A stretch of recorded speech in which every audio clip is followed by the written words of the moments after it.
অনেকেই প্রশ্ন করে থাকেন কিভাবে ফোম স্প্রে ক্লিনারটি ব্যবহার করে আপনার প্রয়োজনীয় গ্যাজেট কিংবা ল্যাপটপটি পরিষ্কার করবেন। চলুন দেখা যাক কিভাবে আপনার ল্যাপটপ কিংবা কোনো গ্যাজেট পরিষ্কার করবেন। প্রথমে আপনার ফোম স্প্রে ক্লিনারটি হাতে নেবেন এবং প্রয়োজন অনুযায়ী শেক করে নেবেন। এভাবে দূর থেকে আপনার প্রয়োজনীয় ল্যাপটপ কিংবা গ্যাজেটটি স্প্রে করবেন।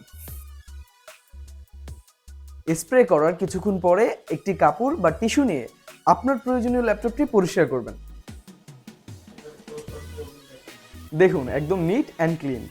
আরেকটি প্রশ্ন আমাদের ইউজাররা সবসময় করে থাকে, কিবোর্ডে কিভাবে ব্যবহার করবেন। কিবোর্ডের ক্ষেত্রে সরাসরি স্প্রে করবেন না, সেক্ষেত্রে আপনার স্প্রেটি আগে হাতে নেবেন এবং কি স্প্রেটি যে কাপড়টা ইউজ করবেন সেটা দূর থেকে একটু স্প্রে করে নেবেন। এর পরবর্তীতে আপনার হাতে যে কাপড়টি স্প্রে করে নিয়েছেন সেটা দিয়ে কিবোর্ডটাই আলতো হাতে পরিষ্কার করবেন। দেখুন স্প্রেটি করার পর আপনার মনিটরের ডিসপ্লে এবং কিবোর্ড একদম ঝকঝকে এবং চকচকে। তাই আপনার শখের ল্যাপটপ, ডেস্কটপ কিংবা যে কোনো গ্যাজেট আইটেম নিমিশেই ক্লিন করতে অর্ডার নাও বাটনে ক্লিক করুন।